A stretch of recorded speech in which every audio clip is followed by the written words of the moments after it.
দেশৰ প্ৰধানমন্ত্ৰী নৰেন্দ্ৰ মোদীয়ে কয় যে বেটি বচাও আৰু বেটি পঢ়াও, কিন্তু সেই নৰেন্দ্ৰ মোদীৰ নেতৃত্বত থকা অসমৰ যি বিজেপি চৰকাৰ, এই বিজেপি চৰকাৰখনৰ নেতৃত্বত থকা কিন্তু এই যিসকল আৰক্ষী আছে, এই আৰক্ষীয়ে আচলতে নিজৰ যি আচলতে ব্যৰ্থতা, এই ব্যৰ্থতা দেখাই দিছে।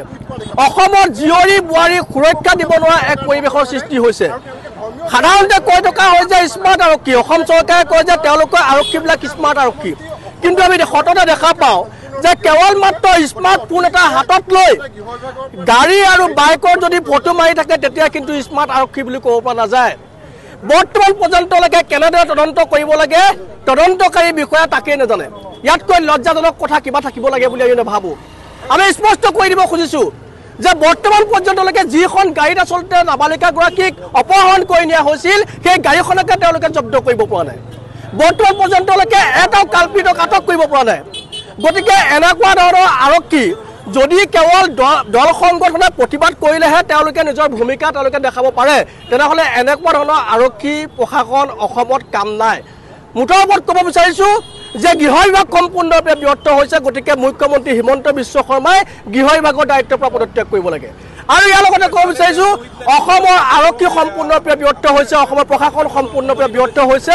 মুঠৰ ওপৰত এইখন ব্যৰ্থ চৰকাৰ, ব্যৰ্থ প্ৰশাসন, ব্যৰ্থ আৰক্ষী, আৰু এইবিলাক কথা আমি কোনো কাৰণতে গ্ৰহণ কৰিব নোৱাৰোঁ। ইয়াৰ বিৰুদ্ধে প্ৰতিবাদ হৈছে, প্ৰতিবাদ হ'ব, অত্যন্ত জংগী প্ৰতিবাদ হ'ব।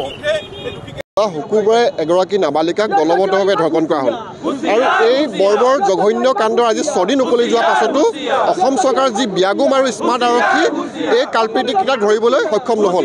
গতিকে অসম চৰকাৰৰ ব্যাগুম আৰু স্মাৰ্ট আৰক্ষী বিভাগৰ যি ব্যৰ্থতা, সেই ব্যৰ্থতাৰ বিৰুদ্ধে আমি প্ৰতিবাদ কৰিছোঁ। আৰু লগে লগে আমি ক'ব বিচাৰিছোঁ যে অসম চৰকাৰৰ গৃহ বিভাগৰ দায়িত্বত থকা মুখ্যমন্ত্ৰীক আমি আহ্বান জনাইছোঁ যে এই বিষয়ত তেওঁলোকে মাতক, ছ'চিয়েল মিডিয়াত তেওঁ টুইট কৰক, কাৰণ যিবিলাক বিষয়ে সস্তীয়া আৱেগ উতলে মানুহক ধৰ্মীয় উন্মাদনা তৈয়াৰ কৰিব পাৰে, ধৰ্মীয়ভাৱে উন্মাদ তৈয়াৰ কৰি মানুহৰ মাজত ভাগ কৰিব পাৰে, সেইবিলাক কাৰ্য তেওঁ পটককৈ ৰিয়েক্ট কৰে, মানে ঘপককৈ তেওঁ ৰিয়েক্ট কৰে, তেওঁ ছ'চিয়েল মিডিয়াত মাতে।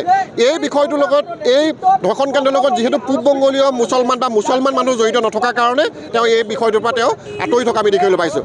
গতিকে অসম চৰকাৰৰ গৃহ বিভাগত থকা মুখ্যমন্ত্ৰী অসমৰ জীয়ৰীবোৰে সুৰক্ষা দিয়াৰ ক্ষেত্ৰত যিহেতু সম্পূৰ্ণৰূপে ব্যৰ্থ হৈছে, গতিকে এই ব্যৰ্থতা তেওঁ স্বীকাৰ কৰক, আৰু স্বীকাৰ কৰি তেওঁ গৃহ বিভাগৰ পদৰ পৰা দায়িত্বৰ পৰা তেওঁ পদত্যাগ কৰক।